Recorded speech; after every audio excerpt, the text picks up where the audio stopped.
Bharatiya Janata party के वरिष्ठ नेता चौधरी बीरेंद्र सिंह से खास बातचीत की हमारे संवाददाता स्पर्श शर्मा ने। क्या कुछ कहा उन्होंने, आइए आपको सुनाते हैं। बीजेपी के वरिष्ठ नेता चौधरी बीरेंद्र सिंह जी हमारे साथ बात करने के लिए मौजूद हैं। पिछले दिनों चंडीगढ़ में मुलाकात सीएम साहब से होती हुई नजर आई। सर, सीएम साहब से मुलाकात हुई, यही जानना चाहेंगे सबसे पहले तो सर, किस किस मसलों को लेकर जो है चर्चा होती हुई नजर आई? देखिए, चुनावी वर्ष में मसला तो यही है कि हमारी चुनाव में क्या रणनीति हो, कौन सी चीज़ें ऐसी हैं जो आज हमारे पक्ष में हैं, कौन सी चीज़ें ऐसी हैं जिससे कि लोग हमारे साथ जुड़ने में कुछ ना कुछ कहीं ना कहीं आनाकानी करते हैं। उन चीज़ों को ठीक करना गवर्नमेंट के लेवल पे भी और संगठन के लेवल पे भी, ये चीज़ें, इन चीज़ों पे चर्चा होती है। मैंने विस्तार से चर्चा की, गठबंधन पे भी मैंने चर्चा की, मैंने पार्टी में किस तरीके से हमारे को लोगों में जाना चाहिए उस पर भी मैंने चर्चा की, सभी बातों पर चर्चा की। सर, बीजेपी में एक बड़े बदलाव जो है कल देखने को मिलते हुए नजर आए। कई राज्यों के प्रदेश अध्यक्ष जो है बदलते हुए जो है नजर आए हैं, और खास तौर पर ये देखा गया कि जो दूसरी पार्टी से भी आए हुए जो नेता थे उनको भी जो बड़ी जिम्मेदारी है बीजेपी कहीं ना कहीं देती हुई नजर आई है। चुनाव के लिहाज से आप किस तरीके से समझते हैं सर? ये बीजेपी का एक सही फैसला है, क्योंकि सिर्फ ये कि एक पद जो राज्य में पार्टी का सबसे बड़ा पद होता है अध्यक्ष का, उसके बारे में ये धारणा लोगों में भी थी, और शायद बीजेपी भी इसी बात का को बढ़ाती है आगे कि अध्यक्ष पार्टी का राज्य स्तर पे वो हो जो पुराना बीजेपी का, जो नए लोग बीजेपी में शामिल हुए हैं, जिनके अपने जिन पार्टियों में रहे हैं वहाँ उनका बहुत बड़ा स्थान रहा है, लोगों में उनकी पकड़ रही है, उन लोगों में अपने आप को मजबूती देने के साथ साथ पार्टी को भी, जहाँ थे वहाँ पार्टी को भी मजबूती मिली है। तो बीजेपी ने पहली बार एक सही निर्णय ये लिया है कि चुनावी समय में इन चीज़ों से ऊपर उठ के हमारे को कुछ ऐसा करना चाहिए जिससे कि हम हर सोच के आदमी को अपने साथ जोड़ सकें। इसीलिए पंजाब की बात हो, आंध्र प्रदेश की बात हो, ये सारे के सारे जो लोग हैं ये दूसरी पार्टियों से आए हैं, और मुझे ये लगता है ठीक कि इसके सार्थक परिणाम भी निकलेंगे।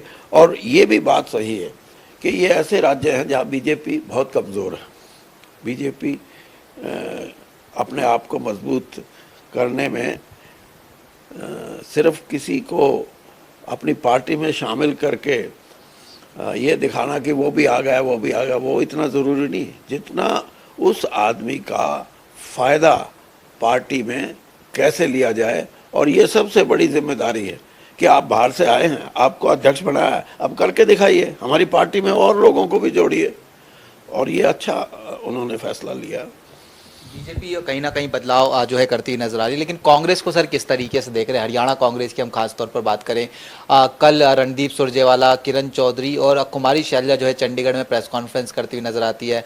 आज जो है दूसरे खेमे की बात करें तो उनके जो लोग हैं वो प्रेस कॉन्फ्रेंस करते हुए नजर आते हैं। ये जो सारी परिस्थितियाँ देखने को मिलती नजर आ रही है, उसको लेकर क्या कहेंगे सर?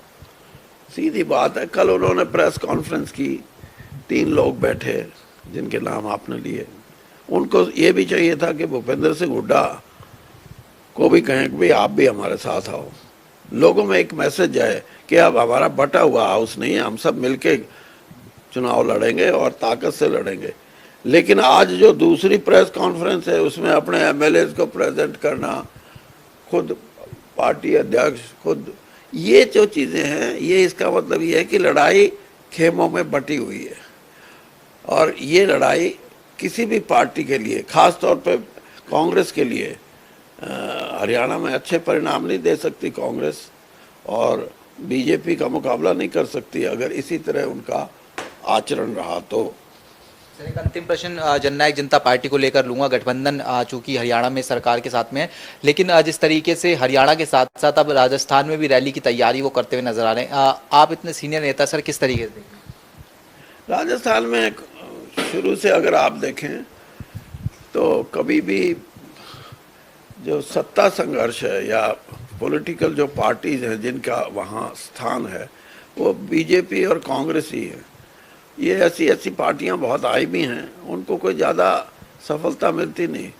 बीएसपी ने भी बहुत कोशिश की है, मुलायम सिंह जी की सपा ने भी कोशिश की है, और चौधरी चरण सिंह की रालोद ने भी बहुत कोशिश की है। कोई खास बात नहीं। हाँ, वहाँ कुछ ऐसी बेल्ट है जैसे सीपीआई सीपीएम का अब भी प्रभाव है, लेकिन वो बहुत थोड़े क्षेत्र में।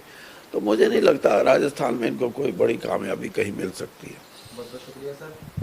तो ये चौधरी वीरेंद्र सिंह जी थे जो जनता टीवी से खास बातचीत कर रहे थे तमाम मसलों को लेकर। कैमरामैन दीपक चौहान के साथ स्पर्श शर्मा, जनता टीवी, दिल्ली।